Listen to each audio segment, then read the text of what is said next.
What is going on, everybody? It is a nasty day out in Jersey. We've had some nasty weather here lately. We haven't been able to fish at all, so basically just buying lures and getting stuff set up, getting ready to go for as soon as the season can start. I'm hoping here next week we have a break in the weather and we get some 40s. So I can try to get out and do some fishing. But anyway, I went to Ollie's and we got a nice score of baits here. I got 9 bags of baits.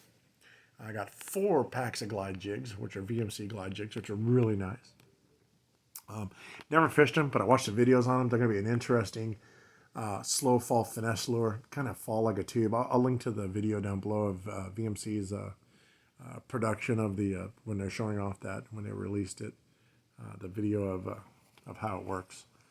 I got me some flukes in, really nice. I love flukes. I got some trick worms in. I got finesse worms in. I got speed crawls in. I got lizards in. I got horny toads are in here somewhere. There's the horny toads. Oh, I got white grubs, which are really nice. So I got a nice variety haul here. U-tail worms. So yeah, I got a nice run of some baits in. Nice size packs. A lot of them are 20 pack. Like these are 20 packs, 10 packs of other stuff. But yeah, nice haul. Rig I'm going to fish them on. This is one of them. This is the little heavier version of the one I use. I actually use a really an 8-pound version of it, a little lighter rod setup when I'm fishing like the trick worms and the finesse worms, even the flukes and the grubs.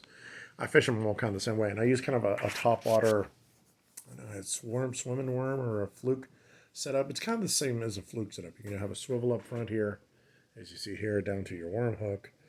You know, like I said, this one's a little heavier. It's got an EWG on it because this is the one I use out at when I'm fishing a place that has a little toothier critters in it, pickerels. And they have a tendency to cut the line real easy on 8-pound. So this is actually a 15-pound test mono to a 15-pound super slick braid. So like I said, it's a little heavier. I can tighten the drag down a little bit, just kind of rough them out of where I got to get. It's a lot of weeds where I fish out there, and there's also some lily pads in another lake I fish. So this is the little heavier setup, but I do, like I said, I'll use kind of the same setup. I think, look over here, there's a Sharky over here, or a Black Max, one of those two. Any of those reels, actually, with the rods, have 8-pound. I don't put anything higher than 8-pound in my spinning reel, so any of those rods could also be the light version of it. I would use, the only difference is to this hook here, I would use like a trocar or a laser sharp hook.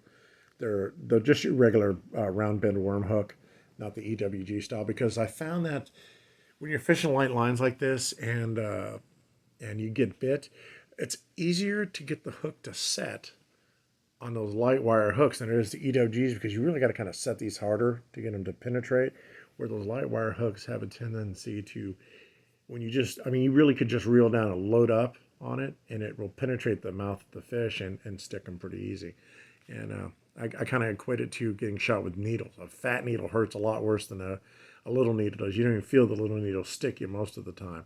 And that's how I think those light wire hooks are. They stick in. I'm not fishing around a lot of timber and stuff like that, so if you're fishing open water, grass, you know, I think going with the light wire hooks are better. A lot of people suggest the EWGs like this here. I prefer the light wire or the round bend, just basic worm hook, and it works for me in a smaller size. They also go with a 5-aught. I don't go anything bigger than usually a 2-aught here. I mean, that's a big hook. Yeah, a 5-aught hook would be huge. I mean, this here, the 6-inch worm is, you know, a little big for